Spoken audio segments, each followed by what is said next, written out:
A year ago, I took a brief look at the demo of a then unreleased Kickstarter RPG.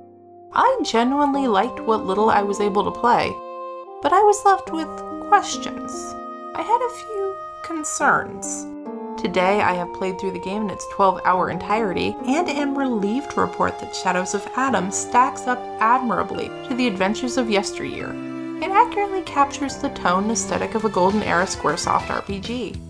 With its interactive environments, ruled persistent enemies, and first-person battle perspective, Shadows of Adam feels more like Mystic Quest than it does Final Fantasy VI. Oh, wait now, don't turn off the video yet. That's not a bad thing, I promise. Shadows of Adam combines an original combat system with an engaging plot and challenging dungeon puzzles to create a spiritual successor that far surpasses the inspiring material. That's not to claim that the game is flawless, but it's both attractive and mentally engaging. That's no small accomplishment for a $15 Steam release. Consider this my ringing endorsement for a nostalgic impulse purchase. You are welcome. Have fun storming the castle. You're still here. Oh, you wanted an in-depth breakdown of the game's pros and cons. Well, alright. Here we go. Color me shallow, but my favorite aspect of this game is the pixel work.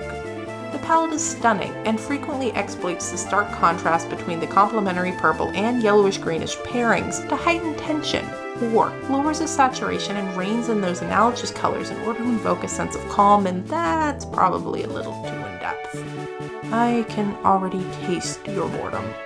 Okay, forget the art jargon. The point is that there wasn't a map I entered where I didn't pause momentarily, just to appreciate the scenery.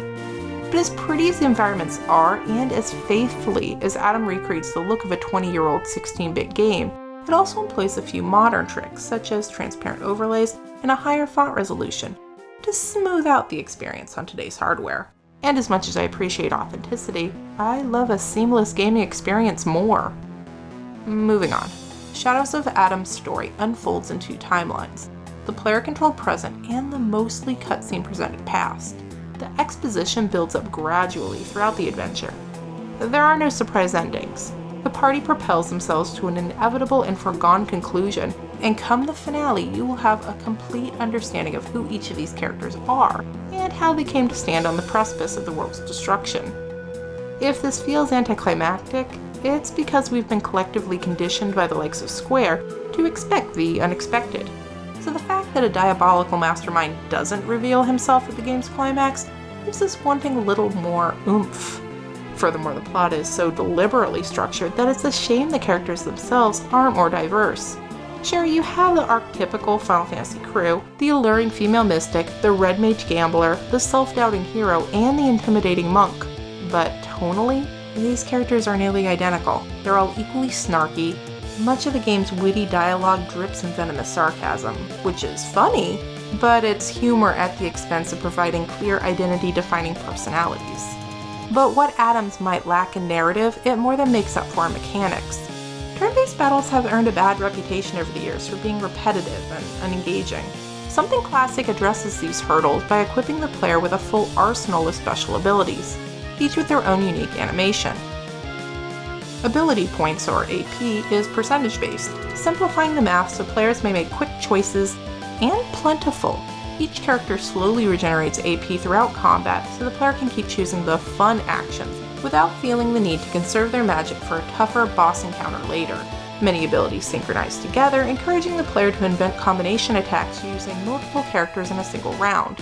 And because enemies are frequently resistant towards specific ability types, the player is prevented from numbly spamming a single solution in all situations.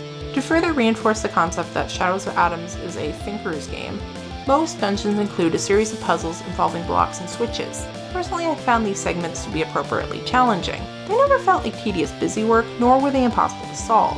Usually they involve simpler solutions than I first assumed, and many times I was left feeling a little silly once I sleuthed out the correct, uncomplicated answer.